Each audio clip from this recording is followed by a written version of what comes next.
1920 Star 15.9 horsepower.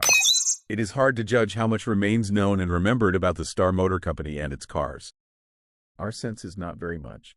That fact alone makes the output of one of the oldest car manufacturers in the land automatically fascinating and important.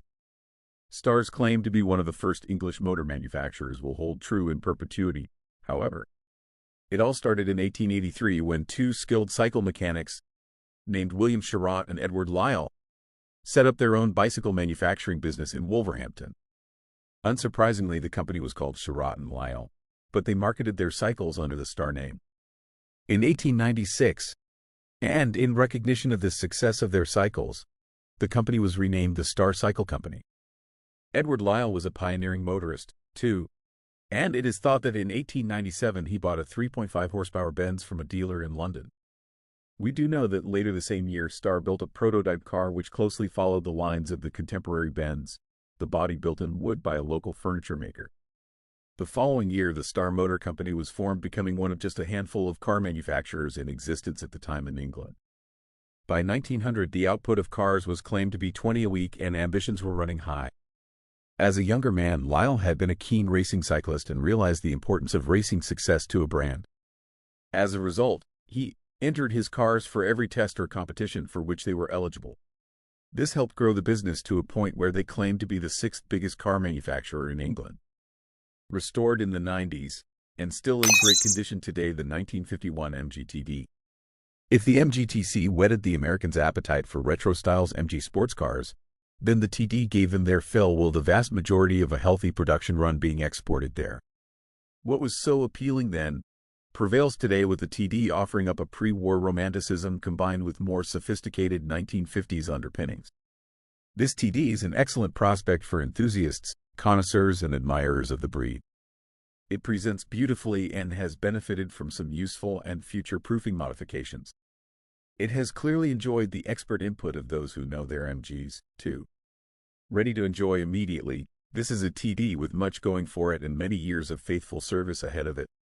Despite the MGTD hitting the highways and byways for the first time in 1950, the origins of the car harked back to halcyon, pre-war days. Its looks, for example, were noticeably similar to the MGP type of 1934. Most would suggest, however, that the MG-TA of 1936 is the true origin of the TD species, but this was really only a longer and wider P-type with a bigger engine. In 1945, the TC was released to become the first post-war, Second World War, MG. Let's uncover the 1926 Rolls-Royce 20 HP Hooper 6-light Saloon. This model was introduced to meet requests for a smaller, less expensive car, in keeping with the trend after the First World War towards smaller cars for a wider market. Construction was simplified, but standards of workmanship were not compromised. Changing times eventually forced the abandonment of Rolls-Royce's one-model policy, with an all-new 20-horsepower car joining the existing 40/50ths of a horsepower Silver Ghost in 1922. The 20 reflected Royce's interest in contemporary trends within the American automobile industry, incorporating unit construction of engine and gearbox, the latter featuring the modern innovation of a central ball change and Hotchkiss drive rear axle. The engine, Rolls-Royce's first with overhead valves, was a six-cylinder unit displacing 3,127 cc.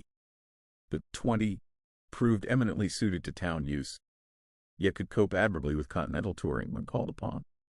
Chassis number GCK78 wears 6-light saloon coachwork by Hooper and was delivered new to its first owner, a Wolverhampton brewer, publican and hotelier by the name of John Lord, in April 1926. Let's talk about 1947 Jaguar Mk IV. The Swallow Sidecar Company was formed in 1922 to build motorcycle sidecars for the buoyant post-Great War market. The two enthusiast founders, William Lyons and William Walmsley, parted ways in 1932. However, with Walmsley buying the sidecar business and Lyons founding SS Cars funded by an innovative public share offering, Lyons was suddenly in the car business and through an association with the Standard Motor Company launched the first car to bear the iconic Jaguar name in September 1935. The car was the SS Jaguar 2.5-liter Saloon, with Jaguar added purely as a dynamic-sounding model designation at this stage, To accompany the 385 pounds 2.5-liter car, an entry-level 1.5-liter model was also introduced, costing a mere 295 pounds. The smaller engine car sacrificed none of the other attributes of its big brother.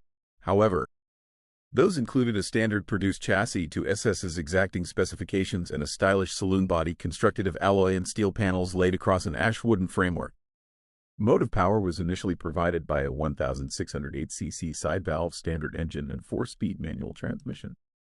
Graceful looks and vigorous performance with 1974 ATF. We can't imagine many of you out there are familiar with Ing cars. This writer certainly wasn't, prior to doing his research. Ing Cars Limited was apparently founded by mechanical and aeronautical engineer Nick Green, hence Ing, in 1979. The story goes that Nick was a big MGB enthusiast, apparently driving an MGB daily. He logically therefore wanted to build his kit car around an MGB donor. He set up his company in Leamington, Hampshire, to do just that. Ing quickly became popular, experiencing its boom times during the mid-1980s. Nick worked tirelessly alongside his wife until the pair sold the firm in the late 1980s, deciding to dedicate more time to personal motoring projects. After a few troubled years in the early 1990s, with donors shifting to Ford Sierras and Cortinas, the company passed once more to an MG enthusiast, John Hoyle, current